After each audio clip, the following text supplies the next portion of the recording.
આજે હું તમારા માટે લઈને આવ્યો 3 પીસ. આ મોડા સિલ્ક કપડામાં આવવાનું છે. કલરની વાત કરું તો આ પર્પલ લવંડર કલર રહેવાનો છે. દુપટ્ટો આખો ઓર્ગેન્ઝા સ્ટાઇલનો દુપટ્ટો, સિલ્ક વાળો દુપટ્ટો રહેવાનો છે. નીચે પેન્ટ આવશે. બીજી એક આ ડિઝાઇન છે, આ બેબી પિંક કલરમાં રહેવાની છે. પ્રાઇસની વાત કરું તો આમાં બધા પ્રાઇસમાં 1500માં 2 રહેવાના છે મારા બેન. હજી બીજી ઘણી બધી ડિઝાઇનો છે. તમે દુકાને વિઝિટ કરશો તો વધારે તમને મજા આવશે. એમાં કોટન પણ છે, એ પણ 2 પીસ છે, પણ પ્રાઇસ એ જ છે. એ પણ 1500માં 2 જ છે. ઘણી બધી ડિઝાઇનો છે મારા બેન.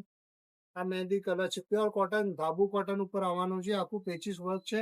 આમાં 2 પીસમાં પ્લાઝો રહેવાનો છે. બીજી ઘણી બધી ડિઝાઇનો જો, એક આ ડિઝાઇન છે ઓરેન્જ કલરમાં, આ બ્લુ ફિરોઝી કલર છે, આ લવંડર કલર છે, અને એક આ રામા કલર છે. જો ડિઝાઇન ગમે તો વિડીયો ગમે તો લાઈક શેર કમેન્ટ કરવાનું ભૂલતા નહીં.